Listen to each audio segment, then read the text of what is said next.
The air in the Vantage City Council chamber was stale with the ghosts of 100 years of intractable arguments.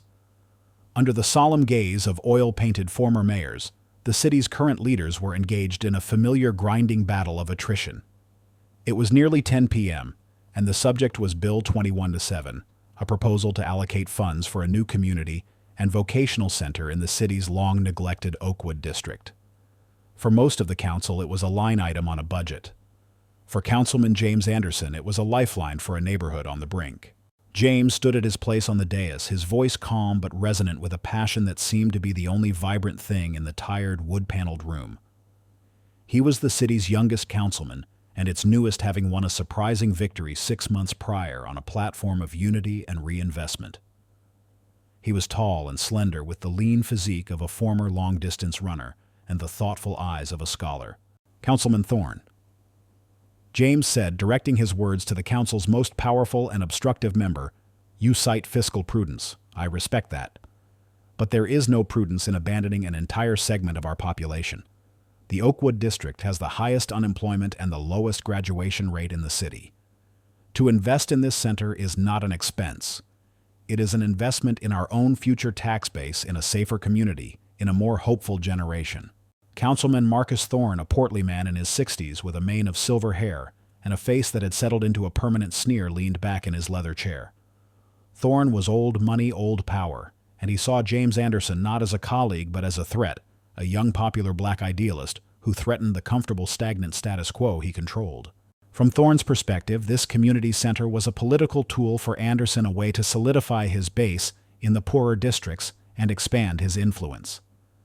Thorne's own constituents in the wealthy north side of the city saw it as a waste of their tax dollars on other people's problems. His opposition was not just political, it was a reflection of the deep, cynical divisions he actively cultivated for his own gain.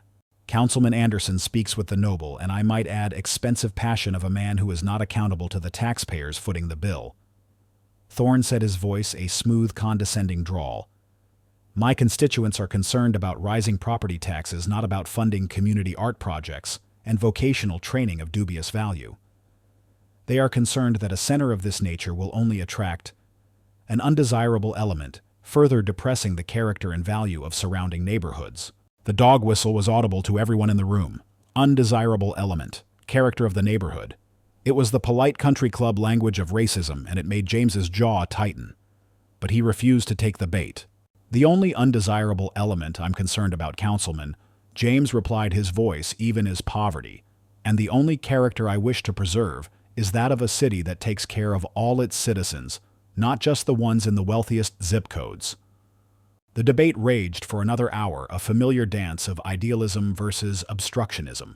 Finally, the council president, tired of the deadlock, tabled the vote for a special town hall meeting to be held in 2 weeks where the public could weigh in. It was a small, temporary defeat for James, and he felt the familiar weight of frustration settle on his shoulders as he packed his briefcase. The chamber emptied quickly, the other council members eager to get home. James was the last one left reviewing his notes when he heard a small, agitated voice from the public gallery. "It's thievery is what it is, a disgrace." He looked up to see a tiny, elderly woman with a cloud of white hair waving a piece of paper in her hand. Her name was Mrs. Gable, and she was a fixture at these meetings, a citizen gadfly who was perpetually outraged about one thing or another. "Mrs. Gable," James said, walking over to her, "it's late. Can I help you with something?" "You're one of them," she accused, jabbing a finger at him. "You're all the same. This notice says my property tax is going up by 20%. 20%. I'm a widow. I live on a fixed income. Do you expect me to eat cat food?" James glanced at the notice. It was a complex reassessment document, and he could see instantly that her property was in a district on the other side of town, not his. He could have easily and correctly told her she needed to speak to her own council representative. He was exhausted. He wanted to go home. But he looked at her face, at the genuine fear and confusion beneath her anger, and his duty as a public servant, a duty he felt in his very bones, took over. "I understand why you're upset, Mrs. Gable," he said gently. "This form is very confusing. Would you mind if we sat down for a moment and looked at it together?" He led her out of the dark chamber and into the grand, echoing marble lobby of City Hall. They sat on a cold stone bench, and for the next 20 minutes long after the last security guard had locked up the other offices, James patiently went through the document with her. He used his pen to circle the relevant lines, explaining the appeals process in simple, clear language. He wrote down the direct phone number for the head of the city assessor's office and the name of the clerk she should ask for. He didn't solve her problem, but he armed her with the information she needed to solve it herself. By the time he was finished, Mrs. Gable's anger had completely dissipated, replaced by a look of profound gratitude. "Oh," she said, her voice soft. "Well, that makes more sense. No one's ever taken the time to explain it before." "Thank you, Councilman." "You're very welcome," James said, smiling. "Now please get home safely." As he watched her walk away, her shoulders a little less slumped, he felt a small sense of satisfaction. This was why he had gotten into politics in the first place, not for the grand ideological battles, but for the small, tangible acts of service. "You're a St. James, you know that, right?" He turned to see his chief of staff, Sarah Jenkins, leaning against a large pillar. Sarah was sharp, fiercely loyal, and the pragmatic ballast to his idealistic ship. She had a tablet in her hand and a worried frown on her face. "She's a citizen, Sarah. She was scared," James said, shrugging as he walked towards her. "She's also a citizen who wrote a letter to the editor last month calling you a tax and spend radical," Sarah countered, falling into step with him as they walked towards the parking garage. "But that's not why I'm worried. This is." She handed him the tablet. On the screen was a newly created Facebook page, Vantage Citizens for Fiscal Responsibility. It was filled with posts denouncing the community center. The language was ugly, full of misinformation and thinly veiled racism. One post claimed the center would include a methadone clinic and a homeless shelter, neither of which was true. The comments below were even worse. Anonymous user, 12. Great, just what Oakwood needs. More thugs hanging around. Patriot Mom, 76. This isn't the community I want my tax dollars supporting. This will destroy our property values. Vantage First. Anderson doesn't care about us. He only cares about his people. James felt a familiar, weary sickness in the pit of his stomach. He scrolled through the posts, each one a small, poisoned dart.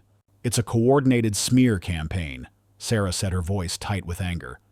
The page was created 3 days ago, and it already has thousands of followers, most of them fake profiles. The language, the talking points, they're all designed to hit the same racist dog whistles. This has Marcus Thorne's fingerprints all over it. He can't attack the bill on its merits, so he's trying to scare people in the dark. "I know." James sighed, handing the tablet back to her.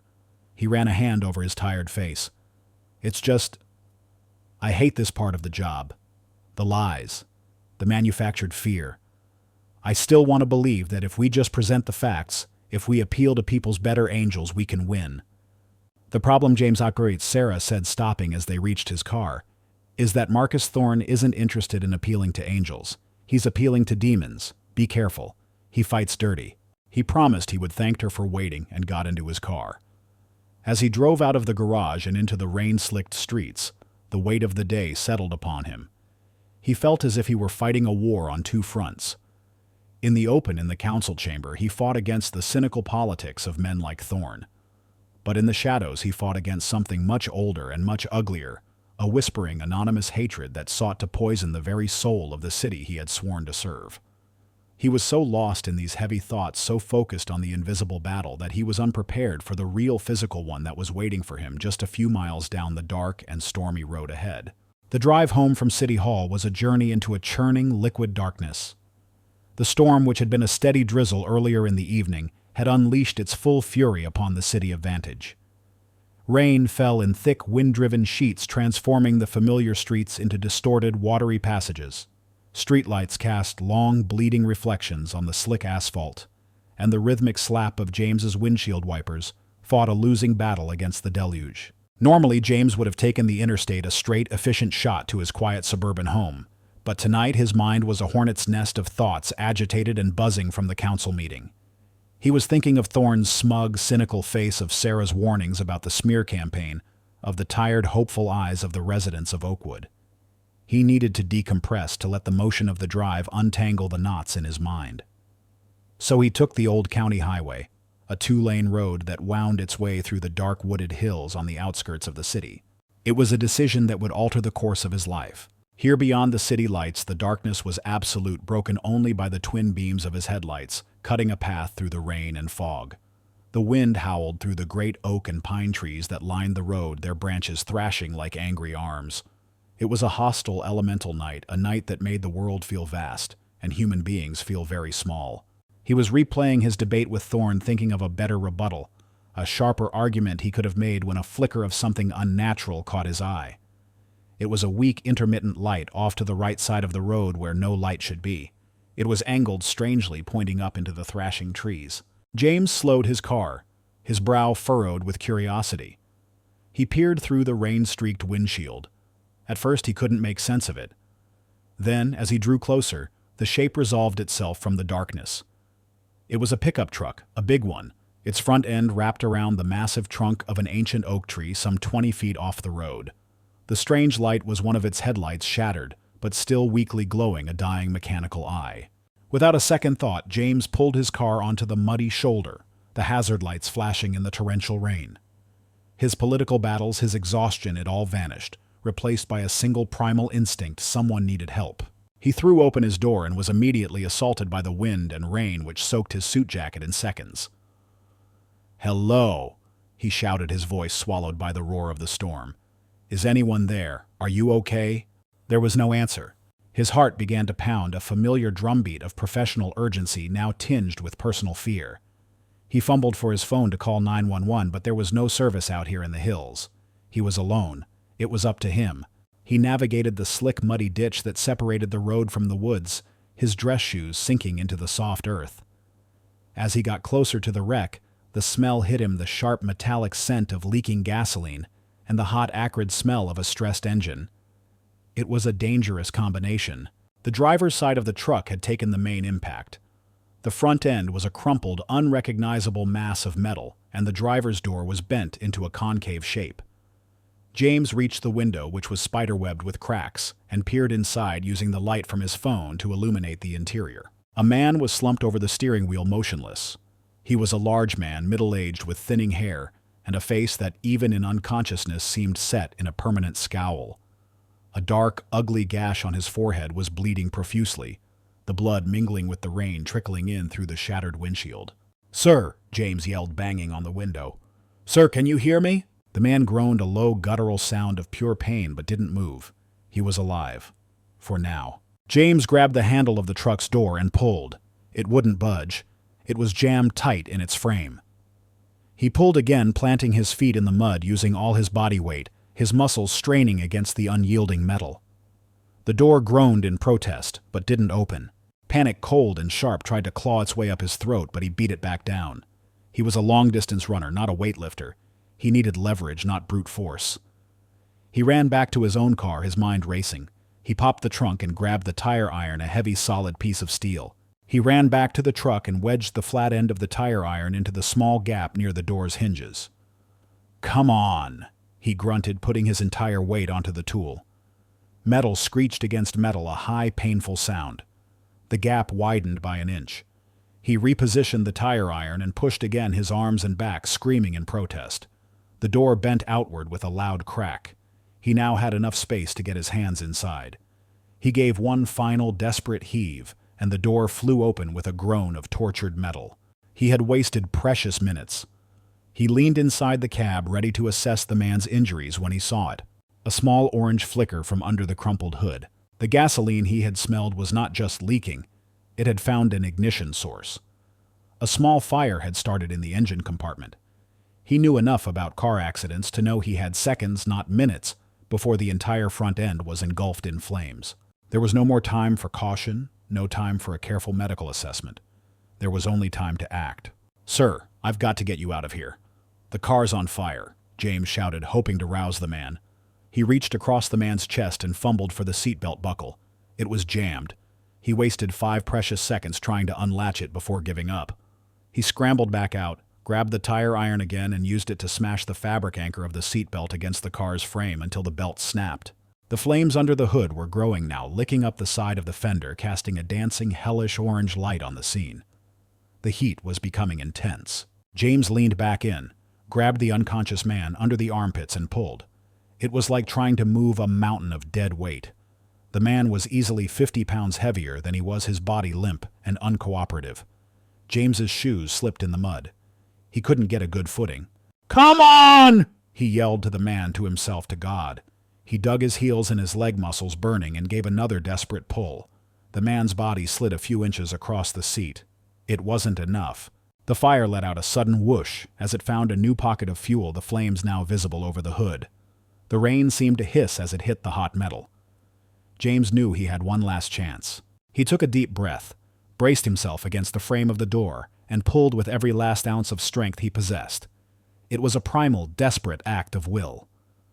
The man's body finally came free of the seat, and they tumbled backwards together, a tangled mess of limbs landing hard in the cold, wet mud. James scrambled to his feet, grabbed the man by the collar of his flannel shirt, and began to drag him backwards away from the burning truck. His legs churned. His lungs burned, his only focus on putting distance between them and the fire. He dragged him 10 feet, then 20, then 30, until his own legs gave out, and he collapsed onto the wet grass of the shoulder, gasping for air. Not a moment too soon. With a deafening roar, the front of the pickup truck was consumed by a fireball, sending a wave of heat across the road and illuminating the entire dark forest in a brilliant, terrifying flash. James lay there for a long moment, his chest heaving, the rain washing over his face, mixing with his sweat. He had done it. He was alive. The stranger was alive. His training kicked in again. He crawled over to the man, who was now groaning semi-conscious. The gash on his forehead was still bleeding freely. Without a second thought, James stripped off his own suit jacket, a tailored, expensive garment that was his one concession to his new professional life, and wadded it up, pressing it firmly against the wound to stanch the bleeding. The fine wool immediately soaked through with the stranger's blood. "It's okay," James said, his voice a ragged gasp. "You're okay. You're safe. An ambulance is coming. Just try to stay with me. What's your name?" The man's eyes fluttered open. They were filled with confusion and pain. "Frank." He mumbled, his voice a weak rasp. "Frank Miller." "Okay, Frank," James said, keeping the pressure on the wound. "My name is James. You've been in an accident, but you're safe now. Just keep looking at me. Keep talking to me, Frank." He stayed there, kneeling in the mud and the relentless driving rain. His suit ruined his body, aching, his hands covered in the blood of a complete stranger. He talked to Frank Miller, his voice a low, steady anchor in the violent storm, holding the man's fragile connection to the world in his own two hands. After an eternity that was probably only 10 minutes, he heard it. The faint, distant, and most beautiful sound in the world, the rising and falling wail of an approaching siren. Help was coming. He looked down at the man whose life he had just saved, a stranger named Frank, and felt a profound, if weary, sense of rightness. It was a simple human act. A stranger had needed help, and he had helped. He could not possibly have known in that moment that this single act of mercy was not an end, but a beginning.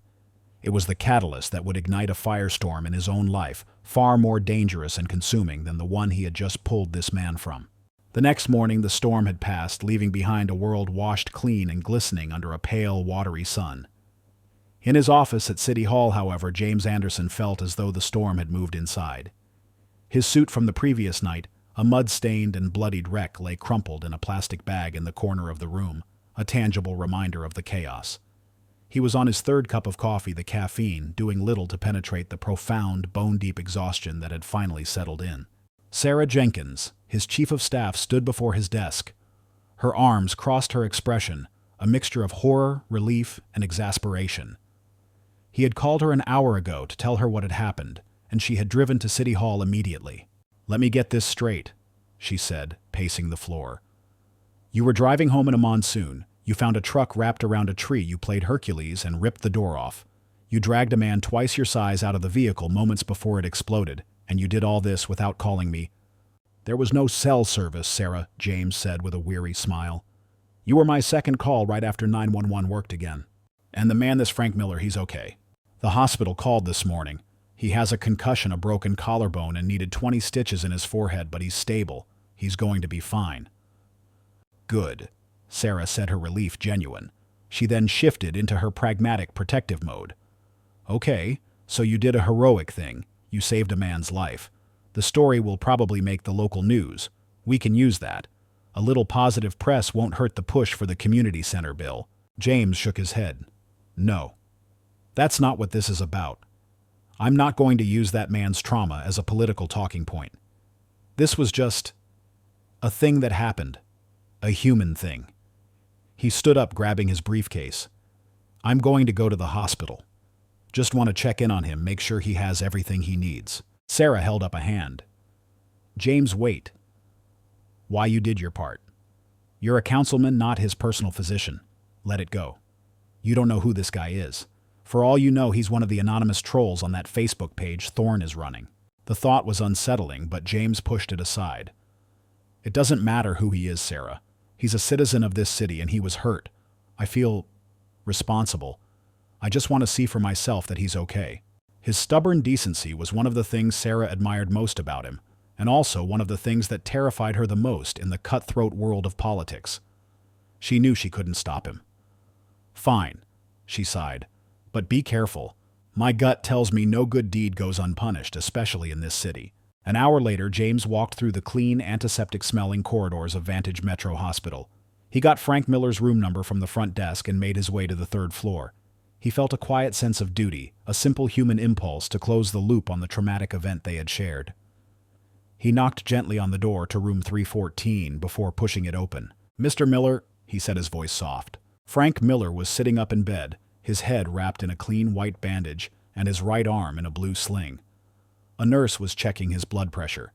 He looked older and more haggard in the bright light of the hospital room, his face a mask of grumpy discomfort. He looked up as James entered, his eyes narrowing slightly at the well-dressed stranger. From Frank Miller's perspective, the last 12 hours had been a confusing fog of pain sirens and morphine. He remembered the sickening screech of his tires on the wet road, the explosive impact with the tree, and a vague, dreamlike memory of being dragged through mud as fire lit up the night. Now his head throbbed, his shoulder ached, and his mood was foul. He hated hospitals. He hated being helpless, and he hated the bland, tasteless food they had served him for breakfast.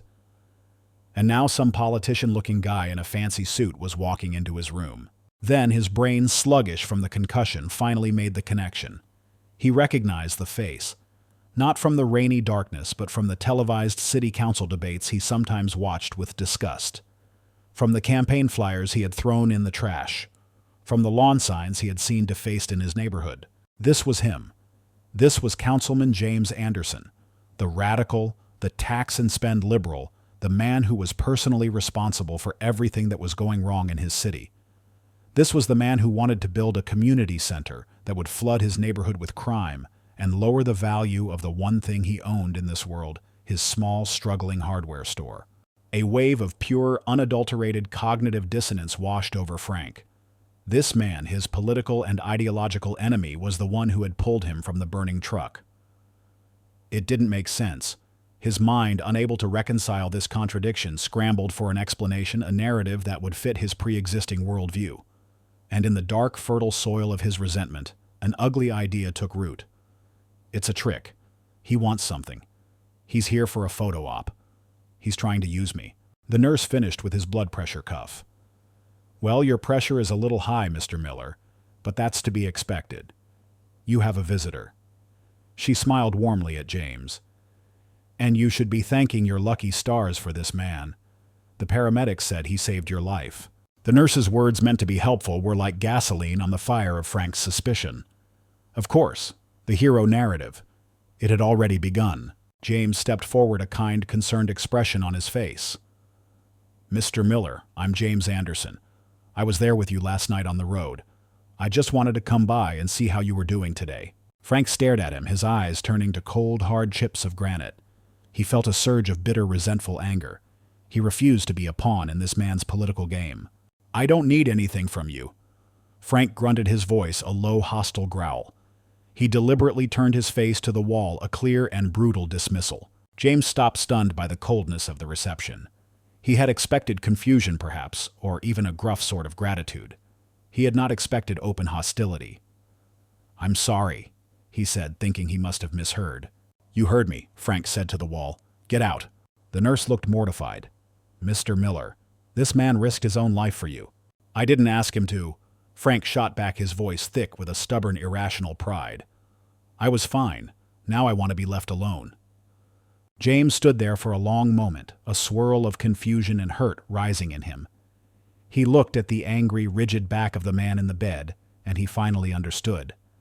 This wasn't about the accident. This was about something else entirely. With a quiet sigh, he nodded to the apologetic nurse and backed out of the room, closing the door softly behind him. Later that afternoon, Frank had another visitor. This one he welcomed. Councilman Marcus Thorne swept into the room, a large bouquet of flowers in one hand and a photographer from the local paper trailing behind him. "Frank, my friend, I came as soon as I heard." Thorne boomed, his voice full of manufactured concern. He clasped Frank's good hand warmly. "A pillar of the community like you. It's a tragedy. We're all just so grateful you're safe." The photographer snapped a few pictures, Thorne looking with deep sympathy at the heroic citizen, and was then quickly dismissed. As soon as the door was closed, Thorne's demeanor changed. He pulled up a chair, his expression turning conspiratorial.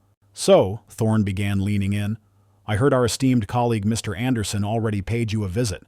"Yeah," Frank grumbled. "Came in here like he was my best friend. I sent him packing." Thorne smiled a thin, predatory smile. "Good for you, Frank. You have to be careful with a man like that. Everything is politics. Everything is an angle." He lowered his voice. "I'll bet you a steak dinner he's already planning how to use this heroic rescue to jam his community center bill down our throats. He doesn't see a man he helped. He sees a political opportunity, a prop to be used." Thorne's words were a soothing balm on Frank's bruised and confused ego. They confirmed his darkest suspicions. They gave him a simple, clean narrative that made sense. James Anderson wasn't a savior. He was a user, a cynical politician, and Frank was his unwilling pawn. "He's trying to bribe you, Frank." Thorne continued, his voice a masterclass in manipulation. "He saves your life, and now you're supposed to be so grateful that you'll stand by and let him destroy the neighborhood you've worked your whole life in. That's how his kind operates." The poison took root. Frank's resentment, already simmering, now hardened into a cold, hard conviction. He wasn't just a victim of an accident. He was a victim of a political conspiracy. That son of a bitch." Frank whispered, his knuckles white where he gripped the bed rail. "Exactly," Thorne said, patting his hand. "But don't you worry. We're not going to let him get away with it. The people, the real people of this city, deserve to have their voices heard. And right now, Frank, your voice is the most powerful one of all." A dark, cunning idea was forming in Thorne's mind. The upcoming town hall meeting. It was the perfect stage. He looked at Frank Miller, at his bandaged head and his sling, and he didn't see a man who had been saved. He saw a weapon freshly forged and ready to be aimed. The 2 weeks leading up to the town hall meeting were a slow-motion political siege. For James Anderson, City Hall became a war room.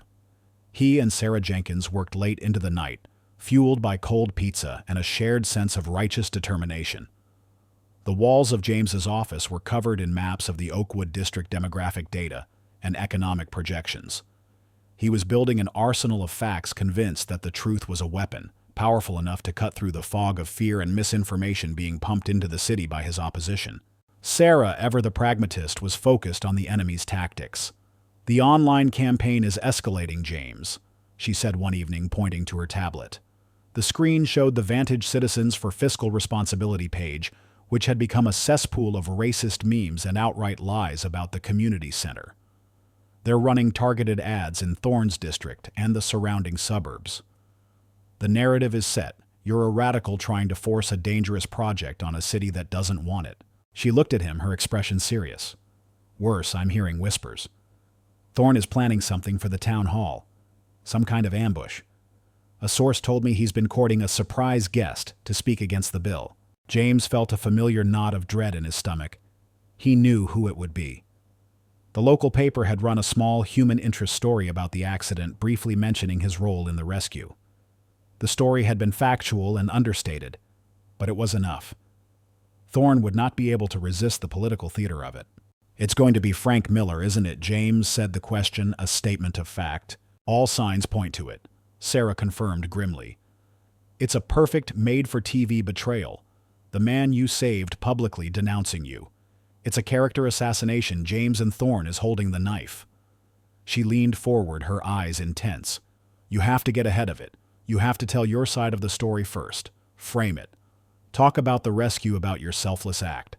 Don't let Thorne be the one to introduce it to the world. James shook his head, a look of profound distaste on his face.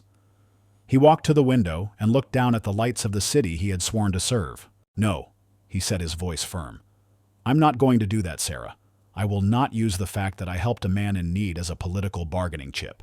It would cheapen the act. It would make me no better than Thorne. He turned back to her. This bill, this center, it has to win on its own merits. It has to win because it's the right thing to do for this city, not because I pulled a man from a burning car.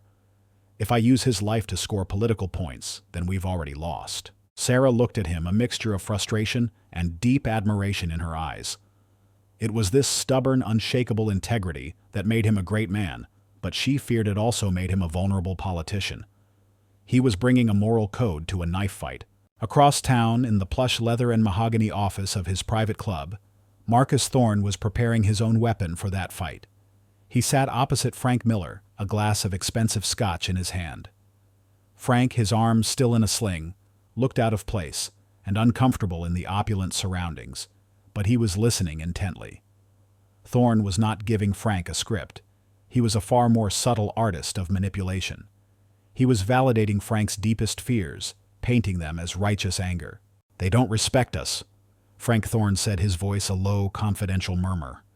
Men like you and me, the ones who built this city with our own two hands, the small business owners, the taxpayers. They see us as an obstacle, something to be managed. My hardware store, my father started it. Frank said, his voice thick with emotion. We've been on that corner for 50 years. Now Anderson wants to build this thing 5 blocks away. What do you think that's going to do to my property value, to my safety? This was the core of Frank's fear, a genuine anxiety that Thorne now skillfully twisted into a political grievance. From Thorne's perspective, Frank was the perfect pawn. He was authentic. His anger was real. He was the very picture of the forgotten man that Thorne claimed to champion. The fact that James Anderson had saved his life was not a complication. It was the masterstroke. It added a layer of delicious Shakespearean drama to the betrayal he was about to orchestrate. That's why you have to speak out, Frank Thorne said, leaning in his expression one of grave sincerity. These people, they listen to a man like you. You're not a politician. You're the heart of this city. You need to stand up at that town hall and tell them how this bill will affect real people. You need to tell them that you won't be bought or intimidated, not even by a man who tries to make himself out to be a hero. You have to be the hero now, Frank. For all of us. The flattery landed perfectly. Frank, who had spent his life feeling overlooked and disrespected, suddenly felt a surge of importance, of purpose. He wasn't just a hardware store owner. He was a champion of the people. He was taking a stand. He readily agreed, his heart filled with a righteous fire that had been expertly kindled by Thorne's cynical, manipulative breath. The night of the town hall, the auditorium at Northwood High School was filled to capacity, a tinderbox of civic tension. The room was a physical manifestation of the city's deep divisions. On one side sat the supporters of the community center, a diverse coalition of Oakwood residents' church groups, and young idealists, their signs bearing messages of hope, like "Invest in our future" and "Unity through community." On the other side, larger and louder, was the opposition, a more homogeneous crowd bussed in by Thorne's political machine. Their signs were messages of fear. "No new taxes protect our neighborhoods." "Anderson's folly." At the front of the room, under the hot, unforgiving glare of the local news cameras, sat the city council. James was at the center, a calm island in a sea of hostility. Thorne was at the far end, looking smug and confident, the cat that had cornered the canary. The meeting began. James gave a calm, powerful, and fact-based presentation on the bill.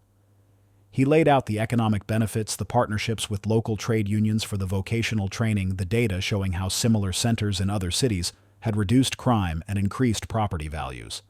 He spoke not of black or white, rich or poor, but of our city, our children, our shared future. Then came the public comment period. It was an ambush, just as Sarah had predicted. A dozen speakers, all from Thorne's camp, came to the microphone to read from what were clearly prepared scripts. They spoke of fear of rising crime, of changing demographics. It was the online smear campaign brought to life.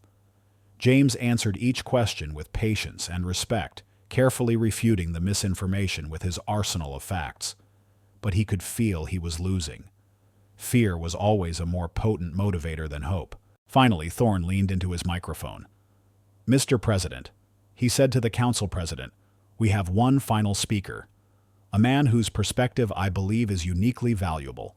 A respected small business owner from the Oakwood district, a man who recently had his own dramatic interaction with our city's services. I'd like to invite Mr. Frank Miller to the podium." A ripple of anticipation went through the room. This was it. The main event.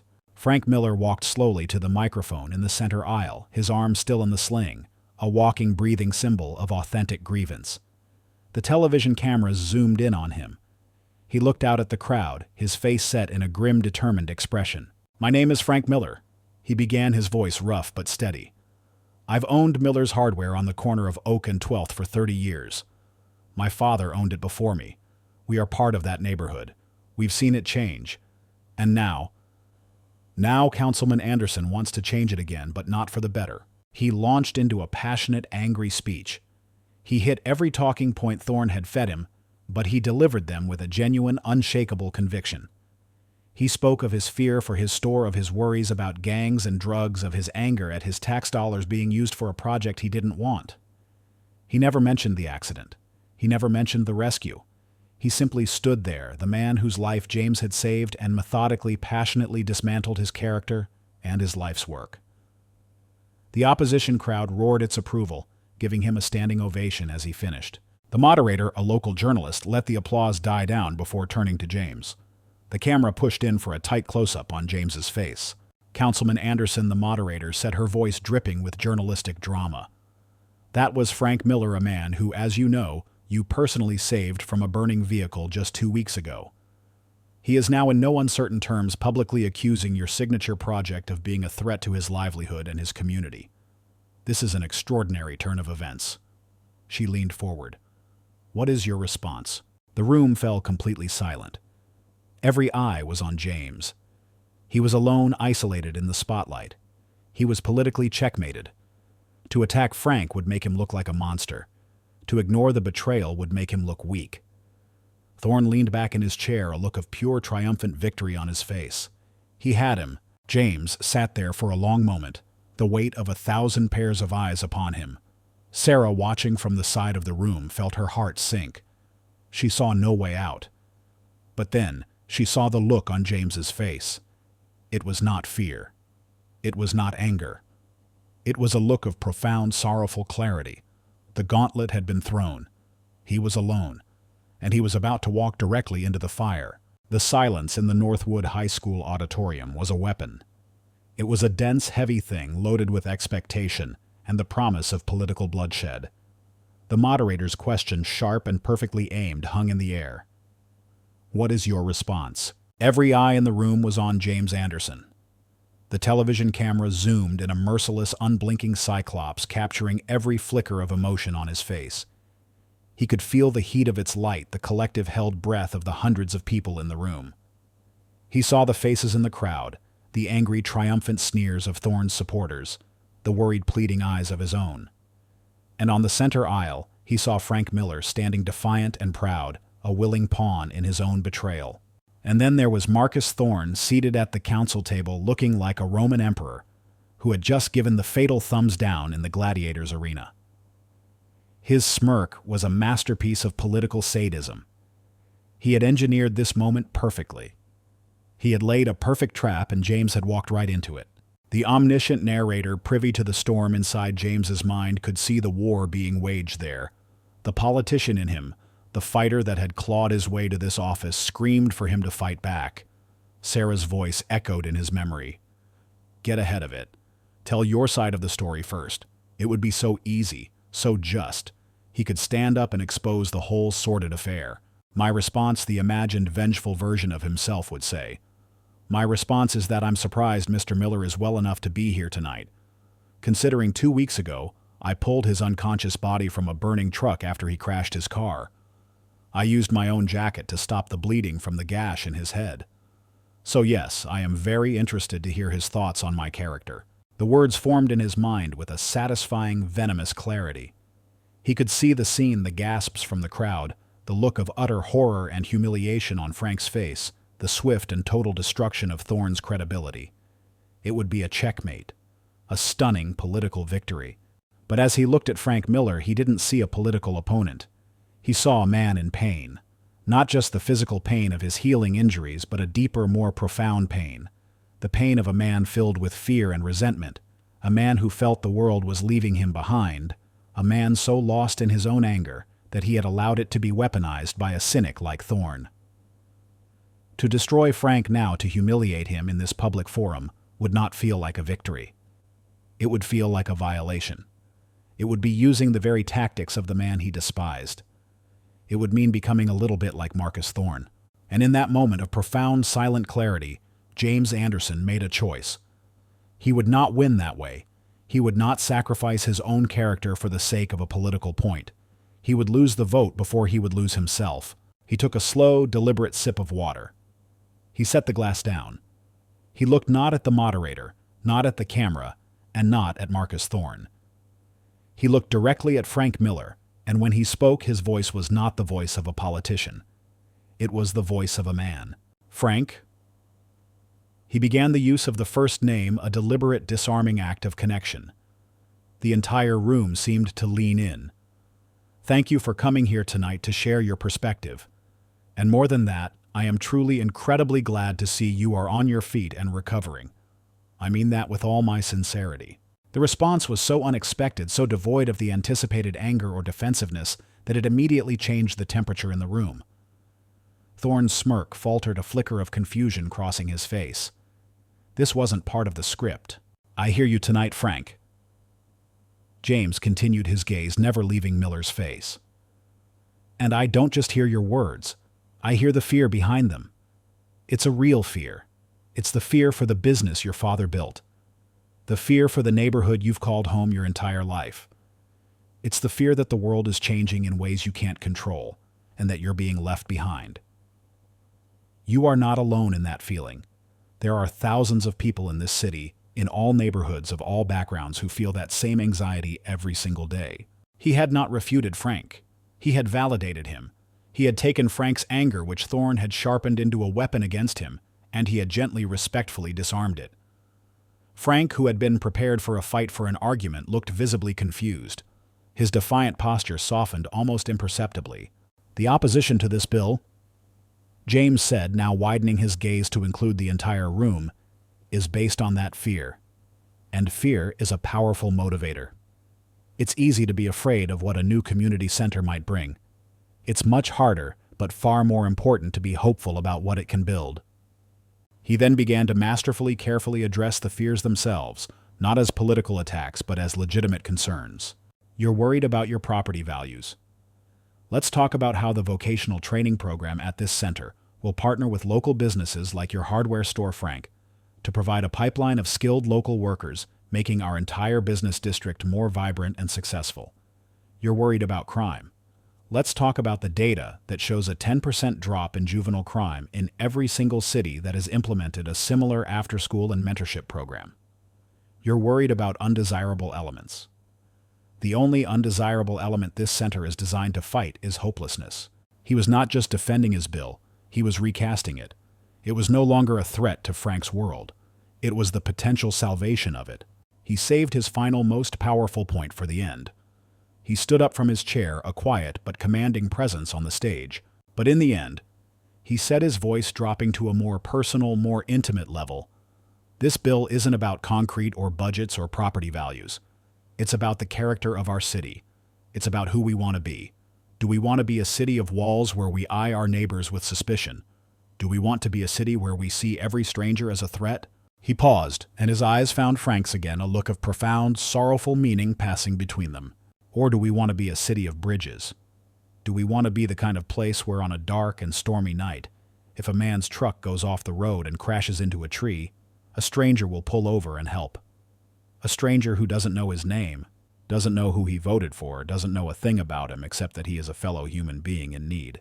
A wave of stunned recognition went through the few people in the audience who knew the story of the rescue. For everyone else, it was simply a powerful, resonant metaphor. But for Frank Miller, it was a rifle shot to the heart. James's voice rose, filling the auditorium with a final soaring appeal. That is the city I am fighting for. That is the community I believe in. And I believe deep in my heart that is the city and the community that you want to live in too." He finished speaking and quietly sat down. The silence that followed was a different kind of silence. It was not the silence of tension. It was the silence of awe. The anger and hostility that had filled the room just minutes before had been completely diffused, washed away by a tidal wave of sheer unexpected grace. James had been handed a sword and had refused to use it. Instead, he had offered his hand. From the audience, a single person began to clap. It was an elderly woman near the front, Mrs. Gable. Her applause was hesitant at first, then grew stronger. It was joined by another, then a dozen, then 100. The applause was not for a politician who had won a debate. It was for a man who had shown them a better way to be. It swelled into a genuine, heartfelt standing ovation from the neutral members of the audience and all of James's supporters, a sound that completely overwhelmed the stunned silence of Thorne's camp. At the center of it all stood Frank Miller. He was no longer looking at James. He was staring at the floor, his face pale, his one good hand trembling. James's words, his incredible, undeserved act of public mercy, had shattered his defenses. The simple, righteous anger that Thorne had so carefully nurtured was gone, replaced by a churning, sickening vortex of shame and confusion. He felt the weight of his own hypocrisy, and it was crushing. He stumbled back from the microphone, making his way back to his seat like a man in a trance. At the council table, Marcus Thorne was apoplectic.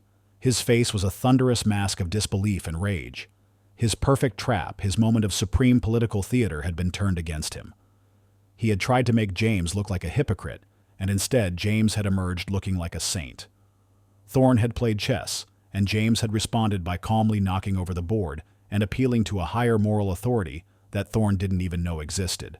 The moderator, looking stunned, cleared her throat and tried to move on to the next point of order. But everyone in the room knew the truth. The debate was over. The vote in 2 weeks was now just a formality. James Anderson had not just saved his bill. He had saved the soul of the conversation, and in doing so had exposed his rival's soullessness for all to see. The aftermath of the town hall meeting was a political detonation. The moment the session was adjourned, a swarm of reporters, their journalistic instincts ignited, descended upon the council members. Marcus Thorne, his face a thunderous mask of incandescent rage, pushed through them without a word, his usual glib confidence shattered. He looked like a chess master who had not only been beaten but had had the board flipped over in his face in front of the entire world. James, in stark contrast, was surrounded by a throng of well-wishers and a newly deferential press corps. They assailed him with questions, but their tone had changed. The skepticism was gone, replaced by a palpable sense of respect. "Councilman, your response to Mr. Miller was extraordinary," one reporter shouted. "Councilman, did you know Mr. Miller would be speaking tonight?" another asked. It was the moderator from the event, a sharp, tenacious political journalist from the Vantage Herald named Rachel Evans, who cut through the noise.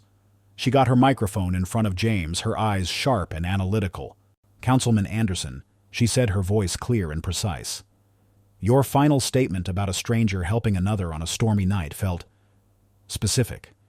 Can you elaborate on what you were referring to?" Here was his chance. He could take the victory lap, confirm the story, and cement his status as a hero. But James looked at the eager faces of the reporters, saw the cameras, and made another choice. He would not allow Frank Miller's deepest moment of vulnerability to become a soundbite. "My statement was about the kind of city I believe we can be," he said, his voice calm and firm. "It was a statement of principle, not a recitation of fact. Mr. Miller's personal history, including any medical incidents, is his own private business. Now, if you'll excuse me, it's been a long night." He gave a polite nod, and with Sarah clearing a path, made his way out of the auditorium. His refusal to confirm the story, his decision to protect the privacy of the very man who had just tried to destroy him, was an act of grace so profound that it left Rachel Evans speechless for a moment. Her journalistic instincts, already tingling, went into overdrive. She knew, with the certainty of a veteran reporter, that there was a much bigger story here, and she was going to find it. Her investigation began the next morning. It started as all good investigations do, with the paper trail. She filed a request for the police incident report from the night of the storm 2 weeks prior. While she waited, she began to dig into the Vantage Citizens for Fiscal Responsibility Facebook page. The page was a professional piece of astroturfing, and Rachel, a digital native, knew how to read the signs. She traced the IP addresses of the page administrators to a shell corporation, which in turn she linked to a boutique and notoriously aggressive public relations firm known for its cutthroat political work. A few discreet calls to sources in the political world confirmed her suspicion. The PR firm's biggest client was Councilman Marcus Thorne. The police report came in that afternoon. It was dry and factual, but for Rachel, it was a Rosetta Stone. It detailed a single vehicle accident on the old county highway. The vehicle owner was listed as Franklin T. Miller. The first person on the scene, the one who had pulled Mr. Miller from the vehicle before it was consumed by fire, was listed as Councilman James Anderson. The pieces clicked into place with an audible snap. James hadn't been speaking in metaphors. He had been telling the literal, incredible truth. Thorne hadn't just convinced a concerned citizen to speak out. He had knowingly manipulated a man into publicly betraying his own rescuer. The sheer, breathtaking cynicism of it staggered even Rachel, who thought she had seen everything in city politics. She needed a source on the inside. She found one in a disgruntled graphic designer who had recently been fired from the PR firm. After promising him anonymity, she met him in a quiet coffee shop. The designer, bitter and eager for revenge, gave her the final damning piece of the puzzle: emails and memos from Thorne's office explicitly outlining the strategy to leverage the Miller incident and frame Anderson's heroism as a political stunt for the town hall. It was the smoking gun, a documented conspiracy to commit an act of profound political malice. The story ran on the front page of the Sunday edition of the Vantage Herald under a headline that sent a shockwave through the city. An act of mercy. An act of malice reporter uncovers Thorne's scheme to manipulate accident victim derail rival's bill. The article was a masterpiece of investigative journalism, laying out the entire sordid affair in clear, undeniable detail: the smear campaign, the accident, the rescue Thorne's hospital visit, and his calculated manipulation of Frank Miller. The city erupted in a firestorm of outrage. The story was picked up by national news outlets. Marcus Thorne was not just a political opponent. He was a villain, a man who had shown a complete and utter lack of basic human decency. His political allies abandoned him in droves. The mayor immediately called for a formal ethics investigation, and Thorne was suspended from all his council duties. His long and powerful career was undone, not by a political miscalculation, but by a catastrophic failure of character. A few days later, a man walked into the waiting area of James Anderson's City Hall office. It was Frank Miller. He was not the angry, defiant man from the town hall, nor the sullen, hostile man from the hospital. He looked diminished. His shoulders slumped, his face etched with a shame so deep it seemed to have aged him by a decade. He clutched a copy of the Sunday paper in his hand. He told the receptionist he didn't have an appointment, but he would wait as long as it took. When James, returning from a meeting, saw him sitting there, he felt not anger, but a profound pity. He quietly led Frank into his office and closed the door. Frank couldn't look at him. He stared at the floor, the newspaper crumpled in his fist. "I read it," he said, his voice a hoarse, broken whisper. "The whole thing. Thorne, he played me like a fiddle. He found every ugly, scared part of me, and he played it like a damn instrument." He finally looked up, his eyes swimming with tears of shame. "He told me you were using me, but I was the one who let him use me, because it was easier to believe you were a monster than to believe I was a hateful fool." He took a ragged breath. "What you did that night, on the road, you should have just left me there. It would have been better. Kinder." "No, it wouldn't have, Frank," James said gently. "I stood up in front of the whole city, and I tried to tear you down." Frank continued, his voice cracking. "After you, who does that? What kind of man does that?" He shook his head, a single tear tracing a path down his weathered cheek. "You showed me mercy when I was showing you nothing but hate. And I don't know how to live with that. I am so sorry, Councilman, for everything." The apology was a complete and total capitulation, the sound of a man's entire worldview being dismantled piece by painful piece. James listened, his expression one of solemn grace. "The man you were at that town hall, Frank," James said, his voice quiet but firm, "was a man acting out of fear, and fear can make any of us into a monster. The question is what we do when we finally see the truth." He leaned forward. "The past is done. The only thing that matters is what we do now. how we build a better city, together. He wasn't offering forgiveness, not yet. He was offering something more valuable, a chance at redemption. And Frank Miller, in his own gruff way, took it. The next day, he wrote a long, painful, and deeply honest letter to the editor of the Herald confessing his own prejudice, detailing Thorne's manipulation, and retracting every word he had said at the town hall. He ended the letter by announcing his full and unconditional support for the James Anderson Community Center. It was his first faltering step towards becoming the kind of man who was worthy of being saved. The final council vote on Bill 21-7 was a mere formality. Marcus Thorne's chair on the dais was conspicuously empty. Frank Miller's letter had been read into the public record. The opposition had completely collapsed. The bill passed with a unanimous 8-0 vote. As the chamber filled with applause, the other council members, many of whom had once been his opponents, came to shake James's hand. They congratulated him, not just on the political victory, but on his moral leadership. He had faced down the ugliest aspects of their profession, and had won not by sinking to his enemy's level, but by rising above it. He was no longer the naive, idealistic rookie. He was the most respected and powerful new voice in the city. His new opportunity was not just to build a community center, but to begin the long, hard work of rebuilding the community itself. 2 years later, the James Anderson Community and Vocational Center was not just a building, it was a beacon. Bathed in the warm light of a perfect autumn afternoon, the structure of sustainable timber and gleaming glass seemed to hum with a life of its own. It stood in the heart of the Oakwood district, a place that had for decades been a symbol of urban neglect, and it had transformed the neighborhood's very soul.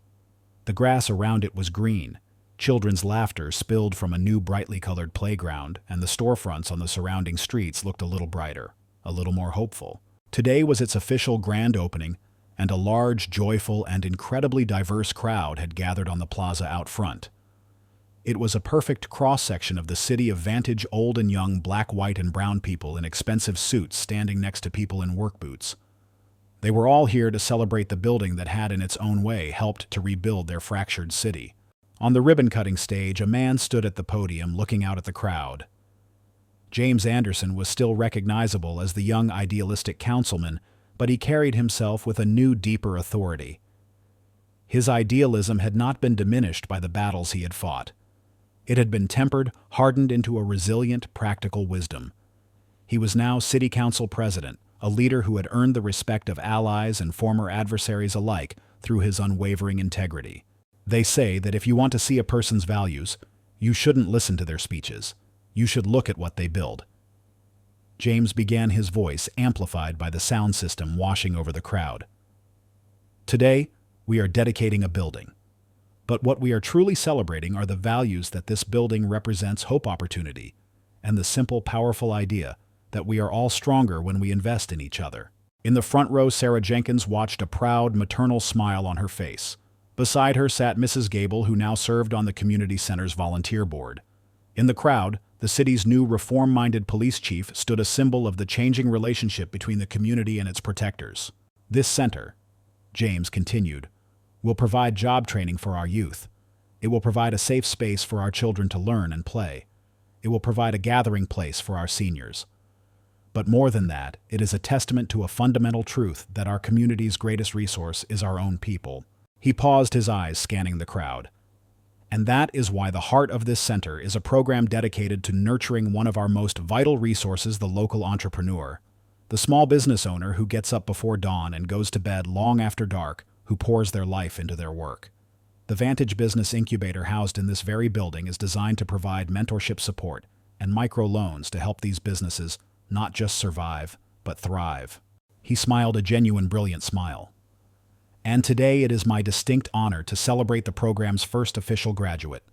This is a man who embodies the resilient, hardworking spirit of this neighborhood. He has taken a family business, a legacy, and with the help of the incubator's mentorship has completely revitalized it for the 21st century. Please join me in congratulating Mr. Frank Miller. A wave of warm, sustained applause went through the crowd as Frank Miller, his face flushed with a mixture of pride and profound nervousness, walked onto the stage. He was a different man from the one who had stood in the town hall auditorium 2 years ago. The anger was gone from his eyes, replaced by a quiet, hard-won dignity. He was still a gruff, no-nonsense man, but the bitterness that had poisoned him was gone. He shook James's hand firmly. He stepped to the microphone, clutching a small, simple speech written on an index card. He looked out at the diverse crowd, a crowd he once would have viewed with suspicion and fear, and took a deep breath. "Thank you, Councilman," he began, his voice rough but clear. I'm not much for speeches." He looked down at his card, then crumpled it in his hand, deciding to speak from the heart. 2 years ago, if you'd told me I'd be standing here, I'd have said you were crazy. My business was failing, and I was. I was an angry man. I was angry at the world, and I was looking for someone to blame. He looked over at James, his expression one of deep public humility. "I blamed people like Councilman Anderson. I thought he was the enemy. I was wrong. The enemy wasn't him. The enemy was my own fear, my own prejudice." His voice grew thick with emotion, but he pushed on, determined to speak his truth. "This center, the mentorship program, it didn't just give me a loan to buy a new computer system. It gave me business classes. It taught me about marketing. But most of all, it taught me that the people I was so afraid of, they're just people. People who want the same things I want: a safe neighborhood, a good future for their kids, a fair shot." He turned back to the crowd, his voice ringing with a newfound conviction. "This center didn't just save my business," he said, his voice cracking slightly. "In a lot of ways it saved me. And it wouldn't be here if not for the character of the man standing next to me, a man who showed me mercy when I deserved none." He stuck out his hand to James again, and this time, as they shook, the crowd rose to its feet in a standing ovation. Not just for a politician and a business owner, but for the powerful, visible proof of reconciliation that stood before them. Later, after the speeches had been given and the ribbon had been cut, the crowds moved inside to tour the new building. James and Frank found themselves standing together in a quieter corner of the bustling main lobby, away from the well-wishers and the reporters. "You didn't have to say all that, Frank," James said quietly. "Yes, I did," Frank replied, his gaze firm. "The truth has to be spoken out loud. I learned that the hard way." He looked around the magnificent, light-filled lobby, at the children already exploring the new library wing, at the teenagers signing up for classes in the vocational lab. "You really built something here, James." "We built it, Frank," James corrected him gently. "All of us." Their eyes were drawn to a large bronze plaque mounted on the main wall. It was simple and elegant, its burnished surface reflecting the faces of the community members walking by. They stood there for a long moment, two men from different worlds, bound together by a single violent night and its long redemptive aftermath. The plaque did not bear the names of any politicians or donors. It had only a simple, powerful inscription, a phrase that James himself had chosen as the center's official motto: "We rise by lifting others." Frank read the words, then read them again. He thought of James, a stranger, physically lifting him from the wreckage of his truck. He thought of James, a political rival, emotionally lifting him up at the town hall, refusing to strike a killing blow. He thought of James, a leader, lifting up his entire business, his entire future. James looked at the plaque and thought of Frank, a man who had lifted from him the burden of his own potential cynicism, proving that even a heart hardened by years of prejudice could be taught to soften. He thought of the city itself, a place that had chosen to lift up one of its most neglected neighborhoods, rather than let it fall. They stood there together, the council president and the hardware store owner, two unlikely friends, their journey encapsulated in those 5 words. The building around them was not a monument to one man's victory, but to a community's choice. A choice to reject fear and embrace hope. A choice to build bridges, not walls. A choice to believe that the truest measure of a city's strength was in how it cared for all its people, and that the only way to move forward was together. If this story stirred your heart, if it reminds you that courage can alter destinies, and that light always finds a path even in the deepest darkness, please leave a comment. Share this story with those who need inspiration. Like, subscribe, and hit the bell to never miss our upcoming stories.